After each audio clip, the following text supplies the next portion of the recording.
Guys അപ്പതാ ഇതാണ് ഏറ്റവും നീളം കൂടിയ കാർ എന്ന് വേണമെങ്കിൽ പറയണ്ടേ. എനിക്ക് ഭയങ്കരമായിട്ട് ഇഷ്ടം. ഞങ്ങളിത് എപ്പോഴും കാണാറുള്ളതാണ്.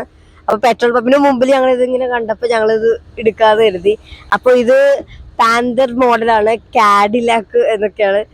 ഗായ്സ്, ദുബായിൽ വന്ന ഇത്തരം ലിമോസിൻ കാറുകൾ നിരവധി കാണാൻ പറ്റും. ഈ ആഡംബര കാറിൽ ലക്ഷറി യാത്ര ചെയ്ത് ദുബായ് നഗരം ചുറ്റിക്കറങ്ങാം. പക്ഷെ ഒരു കാര്യമുണ്ട്, സാധാരണക്കാർക്കോ മിഡിൽ ക്ലാസ്സുകാർക്കോ പോലും യാത്ര ചെയ്യാൻ കഴിയുമെന്ന് വരില്ല. കാരണം മണിക്കൂറിന് 800 ദിർഹമാണ്, അതായത് 19,000 രൂപയാണ് റെന്റ് നിരക്ക്.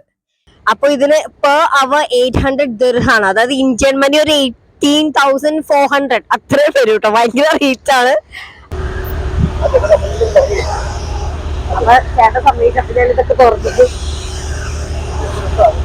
ഇതാണ് ലക്ഷറി കാറിന്റെ ഉൾവശം. മനോഹരമായ ലൈറ്റിങ്ങും കംഫർട്ടായി ഇരിക്കാൻ കഴിയുന്ന രീതിയിൽ സീറ്റിങ്ങും അരികിലായി വെള്ളവും സ്നാക്സും വെക്കുന്ന രീതിയിലുള്ള അറേഞ്ച്മെന്റും എല്ലാം ഈ കാറിലുണ്ട്. അപ്പോൾ ദുബായിൽ എത്തുന്ന നിങ്ങളെ കാത്ത നിരവധി ലിമോസിൻ കാറുകളും ഇവിടെ ഉണ്ടാകും. അപ്പോൾ മറ്റൊരു വീഡിയോയുമായി ഞങ്ങൾ വീണ്ടും വരാം. ബായ്.